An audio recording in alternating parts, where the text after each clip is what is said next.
Hello students, आज का ये वीडियो है क्लास 1 के बच्चों के लिए। आज पढ़ेंगे चैप्टर 4 शब्द और वाक्य। आज हम देखेंगे शब्द किसे कहते हैं और वाक्य किसे कहते हैं। तो निम्नलिखित शब्दों को ध्यानपूर्वक पढ़िए। कमल, आम, घड़ी, शेर। यदि वर्णों की मेल का कोई अर्थ ना निकले तो वह शब्द नहीं कहलाता। मतलब ऐसे शब्द, मतलब वर्ण को अगर मिला के एक शब्द बनाए, अगर उससे अर्थ नहीं निकलता हो तो उसे हम लोग शब्द नहीं कहेंगे।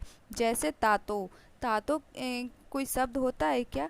हम लोग तो कोई नहीं जानते कि ये शब्द होता है, तो मतलब ये हमारा, इसका कोई अर्थ नहीं होता, तो ये हमारा कोई शब्द नहीं होगा। तोता रहता तो हम लोग सब जानते हैं तोता किसे कहते हैं, तो उस तोता अर्थ हमारा निकलता तो वो हमारा शब्द होता। आसम, आसम भी हमारा कोई शब्द नहीं है, इसका कोई अर्थ ही नहीं है, तो ये भी हमारा शब्द नहीं है। गंदर, गंदर भी इसका कोई भी अर्थ नहीं है, तो ये भी हमारा कोई शब्द नहीं है। अगर बंदर रहता तब हमारा जाके शब्द बनता।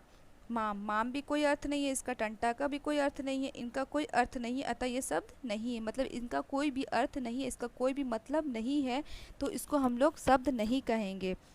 वर्णों को ऐसा मेल जिसका कोई अर्थ हो शब्द कहलाता। मतलब वर्ण को मिला के अगर ऐसा शब्द बन जाए जिसका कोई अर्थ निकलता हो तो उसे हम लोग शब्द कहेंगे। जैसे आम का, आम तो शब्द निकल रहा है ना, अर्थ निकल रहा है शब्द का, तो उसे हम लोग बोल सकते हैं कि ये हमारा शब्द है। कमल, कमल का भी अर्थ निकल रहा है, तो ये हमारा शब्द है। घड़ी, घड़ी का भी अर्थ निकल रहा है, क्योंकि घड़ी को हम जानते हैं कि घड़ी किसे कहते हैं। शेर को भी जानते हैं कि शेर किसे कहते हैं, तो इसका मतलब इस शब्द का अर्थ निकल रहा है, तो ये हमारा शब्द हो जाएगा।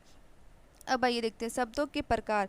शब्द दो प्रकार के होते हैं, एक सार्थक शब्द, एक दूसरा निरर्थक शब्द। तो ये देखते हैं सार्थक शब्द किसे कहते हैं। सार्थक शब्द जिन शब्दों का कोई अर्थ निश्चित होता है उन्हें सार्थक शब्द कहते हैं। जैसा मतलब कुछ ऐसे शब्द जिसका अर्थ जो है वो निश्चित होता है कि हाँ इसका अर्थ यही होता है, इसका मतलब यही होता है, उसे हम लोग सार्थक शब्द कहते हैं। जैसे यहाँ पे हम बोले शेर लिए, घोड़ा लिए, हाथी लिए, मतलब इसका अर्थ निकल रहा है ना, आप लोग जानते हैं घोड़ा किसे कहते हैं, हाथी किसे कहते हैं, तो इसका अर्थ निकल रहा है, तो ये हमारा सार्थक शब्द हो जाएगा। जैसे यहाँ पे है गाजर, खाना, चाय, रोटी आदि। मतलब ये सारे चीज़ का जितना इसमें एग्जाम्पल में दिया हुआ था, इस सारे चीज़ का अर्थ निकल रहा था, तो इसलिए हम लोग इसे सार्थक शब्द कहते हैं। अब आते हैं निरर्थक शब्द। जिन शब्दों का कोई अर्थ नहीं होता उन्हें निरर्थक शब्द कहते हैं। मतलब ऐसे शब्द जिसका कोई भी अर्थ नहीं निकलता हो उसे हम लोग निरर्थक शब्द कहते हैं। जैसे गाजर, वाजर।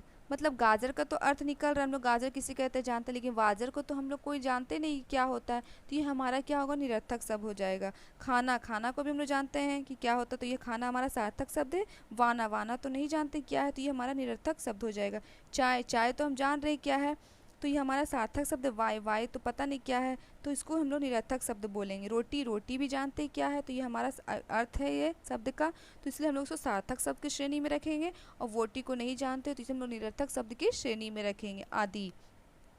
इनमें वाजर, वाना, वाय, वोटी शब्दों का कोई अर्थ नहीं है, इसलिए ये निरर्थक शब्द है। मतलब इसका कोई मतलब नहीं निकलता है, उसे हम लोग इसलिए निरर्थक शब्द कहेंगे। वास्तव में निरर्थक शब्द शब्द की श्रेणी में नहीं आते हैं। मतलब निरर्थक शब्द जो है, मतलब वो शब्द की श्रेणी में नहीं आते, क्योंकि निरर्थक शब्द में वैसे शब्द आ रहते हैं जिसका कोई अर्थ ही नहीं निकलता हो, इसीलिए हम लोग उसको निरर्थक शब्द कहते हैं।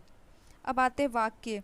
शब्दों के अर्थपूर्ण मेल को वाक्य कहते हैं। मतलब शब्द को पूरा मिला के अगर लिखे तो उसे हम लोग वाक्य कहते हैं। जैसे क में लड़की पत्र लिख रही है, जैसे इसमें सेंटेंस, आपको हम एक सेंटेंस देते हैं। जैसे शेर, बोलेंगे शेर, आप शेर समझो कि नहीं समझोगे, अगर उसी को हम सेंटेंस बना देंगे कि शेर दहाड़ता है, तो उसको आप समझ जाओगे शेर दहाड़ता, तो मतलब उससे एक शब्द से एक पूरा सेंटेंस बना, एक पूरा वाक्य बना, तो उससे आप समझ जाओगे, उसे ही हम वाक्य कहते हैं।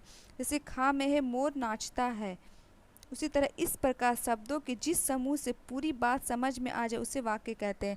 मतलब पूरी बात आपको समझ में आ जाए उसे हम लोग वाक्य कहते हैं। जैसे हम वहाँ पे बोल दिए राम, तो राम सबको समझ रहे हो कि राम क्या है, तो आप तो जानते हो कि राम एक नाम है, जो क्या नाम रहता है, तो अगर उसको हम बोल देंगे कि राम स्कूल जा रहा है, तब आप समझोगे कि हाँ राम स्कूल जा रहा है, तो उसे ही हम वाक्य कहते हैं। जैसे क पक्षी उड़ रहे हैं, खा रवि ने कोट पहना।